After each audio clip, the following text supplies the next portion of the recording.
ආයිබෝවන් කේලියෝ fashion YouTube නාලිකාවට ඔබ සම සාදරයෙන් පිළිගන්නවා. මහන්න කැමති විලාසිතා කරන්න කැමති ඔයාලා හැමෝටම මං ආරාධනා කරනවා මගේ මේ channel එකත් එක්ක එකතු වෙන්න කියලා. ඉතින් මං අද ඔයාලට කියලා දෙන්න යන්නේ මෙන්න මේ විදිහේ බූලක් කොහොමද නිර්මාණය කරගන්නේ කියන එක ගැන. ඉතින් ඔයා තාමත් මාව subscribe කරලා නැත්නම් දැන්ම subscribe කරලා තියාගන්න. ඒ වගේම තමයි අලුතෙන් වීඩියෝ එකක් දාපු ගමන් ඔයාලට බලා ගන්න පුළුවන් වෙන්න පහළ තියෙන bell icon එකක් ටික් කරලා තියාගන්න. ඉතින් මෙන්න මේ බූල වගේම මෙන්න මේ සමනල කොණ්ඩ කටුවත් මම මහගෙන තියෙන්නේ මෙන්න මේ කෆ්ටාන් ගවම මහල ඉතිරි වෙත රෙදි කැබැල්ලකින්. ඉතින් එහෙනම් අපි දැන් බලමු කොහොමද මෙන්න මේ වගේ බූලක් නිර්මාණය කරන්න කියලා. මේ වගේ කොණ්ඩ කටුවක් නිර්මාණය කර ගැනීමට අවශ්‍ය නම් මම මීට කලින් වීඩියෝ එකක් ෂෙයා කරලා ඇති. ඒකත් බලන්න. එහෙනම් අපි දැන් යමු කොහොමද මෙන්න මේ කොණ්ඩ බූල නිර්මාණය කරන්න කියලා ඉගෙන ගන්න.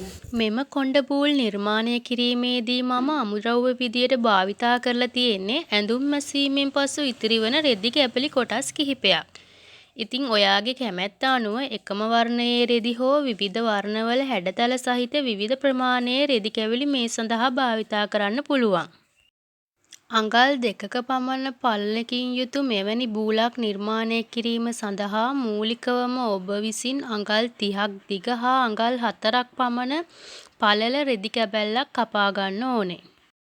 හිස කෙස්වලට හානි නොවන රළු නොවන ඕනෑම මුදු රෙදි වර්ගයක් මෙම බූල් නිර්මාණය කිරීම සඳහා අපිට භාවිත කරන්න පුළුවන්.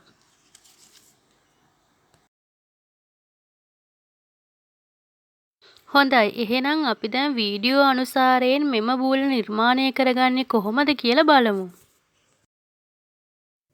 පළමුවෙන්ම ඔබ කපාගත් අඟල් 30ක් දිග රෙදි පටියේ පළල පැති දෙක එකට මූට්ටු කරන්න. මට අඟල් 30ක් දිග පටි කැබැල්ලක් තිබුණේ නැති නිසා අඟල් 15මාරක් පමණ දිග වන කැබලි දෙකක් මේ විදිහට අරගෙන තියෙනවා. ඉතින් මං ඒකේ ඕපන් පැති දෙක මේ විදිහට මසාගෙන වලල්ලක් ආකාරයට සකස් කරගෙන තියෙනවා. ඉන්පසු මෙම වීඩියෝවේ දැක්වෙන පරිදි රෙදි පටිය නවා ගන්න ඕනේ. අපි බලමු එක කොහොමද නවා ගන්න කියලා. හොඳින් බලන්න. මෙම රෙදි දෙපටේ කන පිට පැත්තේ ඇති කොටස් දෙක පළමුව රෝලක් ලෙස මේ ආකාරයෙන් නවා ගන්න.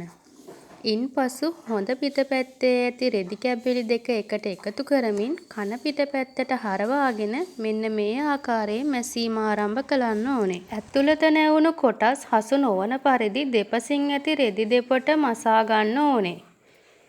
මෙහෙම මහගෙන යනකොට ටික දුරක් යන විට ඇතුළත ඇති කොටස මේ අයුරින් අදිමින් වටේටම වලල්ලක් ආකාරයෙන් මසා ගන්න.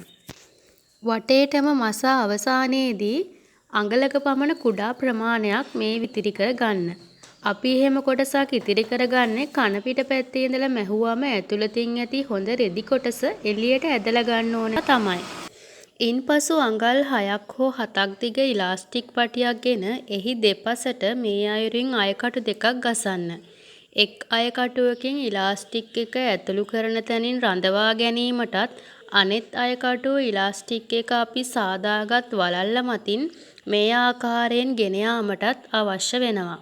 මේ ආකාරයටම වලල්ල වටේටම ඉලාස්ටික් එක යවමින් අවසානයේදී අයකටුව පාස් කළ සිදුර තුලින්ම යලි එළියටගෙන පසුව මෙම කොටස් දෙක හොඳින් ගැටගසා ගැනීම හෝ එකට තබා මසා ගැනීම කරන්න ඕනේ. ඉතින් මේ ඔබට පේන්නේ අපි විසින් මසාගත් කොණ්ඩ බූල. නමුත් අපි තවමත් මෙම කොණ්ඩ බූල නිමාවක් ලෙස සලකන්නේ නැහැ. ඒ ඇයි ඔබට මතක ඇති අපි අඟලක ප්‍රමාණයක් ඉතිරි කරගත්තා. අපි දැන් ඒ ඉලාස්ටික් එක ඇතුළු කළ අඟලක ප්‍රමාණය මසා ගන්නයි කරන්න ඕනේ. මෙම කොටස මැෂින් එකේ මසා ගැනීම කරන්න පුළුවන්. නමුත් එවිට මැහුම් පාර පෙනෙන්න පුළුවන්. ඒ නිසා මම නිර්දේශ කරන්නේ මෙන්න මේ විදිහට ඉදිකටුවගෙන නූල ඇතුළතින් යන ආකාරයට අතේ මසා ගැනීමෙන් මනා නිමාවකින් යුතු කොණ්ඩ බූලක් නිර්මාණය කරගන්න පුළුවන්. ඉතින් ඔබට මෙම කොණ්ඩ බූල් ස්වයං ව්‍යාපාරයක් විදියට උනත් ආරම්භ කරලා විකිණීම මගින් ආර්ථිකය ශක්තිමත් කරගන්න අවස්ථාව ලැබෙනවා. ඉතින් ඔයාට මේ වීඩියෝ එක වටිනවා කියලා හිතනවා නම් තව කෙනෙක්ට බලන්න ෂෙයා කරන්න. ඒ වගේම තමයි ඔයාගේ අදහස මොකක්ද කියලාත් පහලින් කමෙන්ට් එකක් දාගෙන යන්න. නැවතත් මෙවැනිම වීඩියෝ එකකින් ඔබ වෙත හමුවීමට එන බව පොරොන්දු වෙමින් මම ගිහින් එන්නම්. කේලියෝ ෆැෂන් සමගින් මම ලියෝ.